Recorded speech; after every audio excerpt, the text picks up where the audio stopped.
ഞാൻ ചെയ്ത മേക്ക് ഓവറിൽ എനിക്ക് അടുത്തതായിട്ട് ഇഷ്ടപ്പെട്ട ഒന്നാണ് ഈ ഒരു purple colour bedroom make over കേട്ടോ. പേർപ്പിൾ കളർ ഐറ്റംസ് വെച്ചിട്ടാണ് നമ്മുടെ റൂം ഫുള്ളായിട്ട് നമ്മൾ അന്ന് അറേഞ്ച് ചെയ്തിട്ടുണ്ടായിരുന്നത്. അപ്പോൾ ബെഡ്ഷീറ്റ് ഉപയോഗിച്ചിട്ടുണ്ടായിരുന്നത് കോട്ടൺ മെറ്റീരിയലിൽ വരുന്ന ഡബിൾ സൈസിൽ വരുന്ന ഈ ഒരു ബെഡ്ഷീറ്റാണ്. ലാവൻഡർ ഷെയ്ഡിലാണ് വരുന്നത്. ഇതിൻ്റെ തന്നെ സിംഗിൾ സൈസ് ബെഡ്ഷീറ്റും വരുന്നുണ്ട്. നല്ല ക്വാളിറ്റിയാണ്. എൻ്റെ കയ്യിൽ കുറേ നാളായിട്ട് ഞാൻ യൂസ് ചെയ്യുന്നു.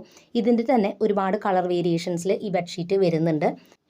പ്ലെയിൻ ബെഡ്ഷീറ്റാണ്, പക്ഷേ ചെറുതായിട്ട് ഇങ്ങനെ ഒരു ലൈൻസ് പോലെ നിങ്ങൾക്ക് കാണാം. പക്ഷേ വേറെ കളറിലൊന്നല്ല, സെയിം ആ ഒരു കളറിൽ തന്നെ ചെറിയ ലൈൻ പോലെ ബെഡ്ഷീറ്റും ഇങ്ങനെ കൊടുത്തിട്ടുണ്ട്. അതിൻ്റെ കൂടെ ക്യൂട്ടായിട്ടുള്ള ഈ ഒരു കുഷീനും കൂടി വെക്കുന്നുണ്ട്. ഇതിങ്ങനെയാണ് മേടിക്കുക. ഇത് കഴുകണമെങ്കിലൊക്കെ ഇത് മുഴുവനായിട്ട് ഇങ്ങനെ കഴുകണം. ഇതിനെ കവർ നൂരാനൊന്നും പറ്റില്ല. ഇതിങ്ങനെ തന്നെ വെക്കാനേ പറ്റുള്ളൂ കേട്ടോ.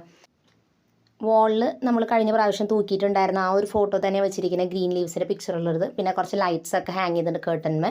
ഇപ്പുറത്തെ സൈഡിലാണ് സ്റ്റഡി ടേബിൾ വരുന്നത്. ടേബിളും ഒരു വൈറ്റ് ഷീറ്റും സ്റ്റഡി ലാമ്പും പെൻസിൽ ഹോൾഡറും പെൻ ഹോൾഡറൊക്കെ വെച്ചിട്ടുണ്ട്.